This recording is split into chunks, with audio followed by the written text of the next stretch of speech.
Emily Carter had always been the kind of person who gave more than she had. Growing up in a small town just outside the city, she had learned from a young age that life rarely handed out anything for free, but that didn't mean she would let it change her heart. Her father had passed when she was only 14, and her mother had worked 2 jobs until she fell ill 3 years ago. Since then, Emily had become the caretaker, the breadwinner, and the emotional anchor for a household that always felt one storm away from breaking. She worked at Maggie's Diner 6 days a week, double shifts, back to back, in an apron stained with coffee and syrup, her smile stitched on like armor. Customers barely noticed her unless their drinks needed refilling or their food was late. She was the invisible lifeline of a place most people only remembered by the smell of fried bacon and old jukebox music. On a cold Tuesday morning in October, Emily tied her apron, glanced at her reflection in the restroom mirror, and sighed. Her eyes looked tired.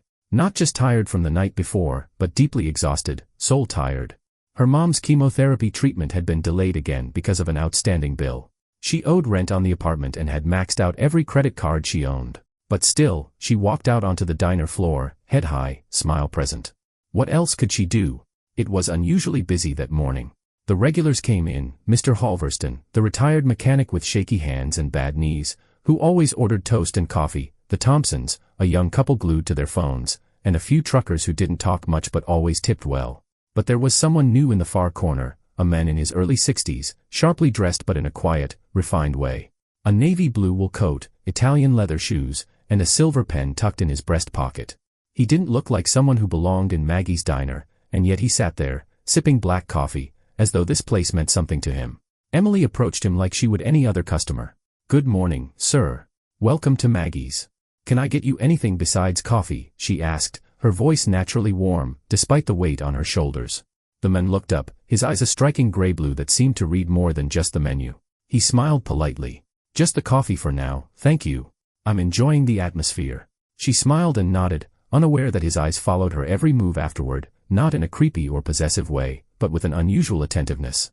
He watched how she crouched down to talk gently to an elderly man who couldn't hear well, how she picked up a child's spilled juice with bare hands and a napkin when the family ignored it, how she paused by the jukebox just long enough to play the one old Elvis song that always made Mr. Halverston smile. He also saw when she retreated to the staff room and quietly took a call.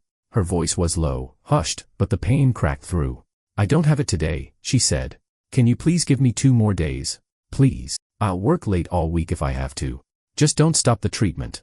She wiped her tears quickly before walking back onto the floor, smiling as if nothing had happened. The man, Charles Whitmore, was a billionaire. A real one. The kind whose name never appeared in tabloids but whose empire stretched from skyscrapers to shipping lines. He had built everything from the ground up, no inheritance, no shortcuts.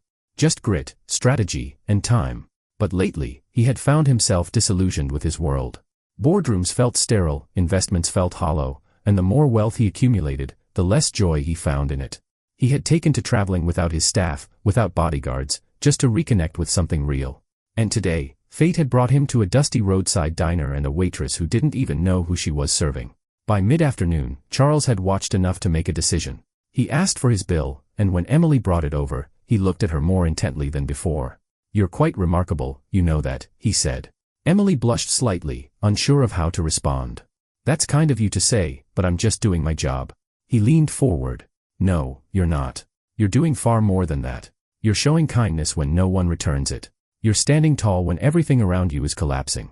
That's not just a job, Emily. That's rare." She was caught off guard. "How do you know my name?" He smiled and slid a business card across the table. "I noticed your name tag. I'm Charles. Charles Whitmore." She read the card, blinking. The name sounded familiar. When it clicked, her eyes widened. You own Whitmore Holdings." He nodded. "Among other things." Emily stepped back, a sudden nervousness creeping into her spine. "I'm sorry, I didn't realize." "There's no need to apologize," Charles said gently. "In fact, I'm the one who should thank you. You reminded me what real strength looks like." Before she could speak, he handed her a sealed envelope. "I don't usually do this," he added, "but I believe in investing where it matters. Open this later. When you're alone." He stood, nodded politely, and left the diner without another word. Emily held onto that envelope for the rest of her shift, unsure whether it was a prank or a cruel joke.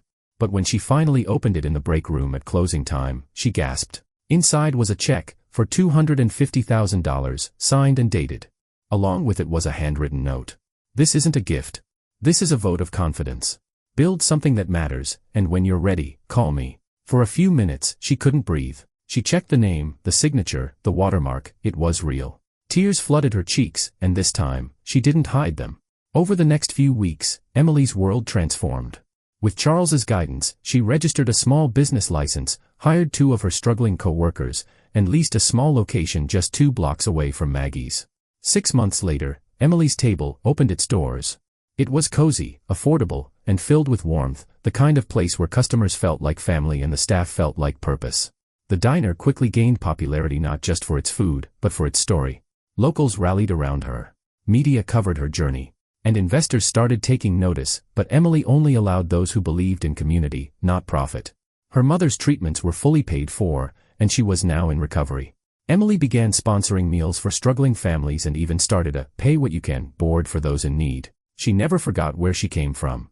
Charles visited her opening night, quietly sitting at the corner booth once again. She walked up to him, hugged him tightly, and whispered, "You didn't just change my life. You reminded me I had one." He smiled. "Sometimes, we just need someone to see us." And with that, he ordered the same black coffee, and watched, once again, as Emily lit up an entire room.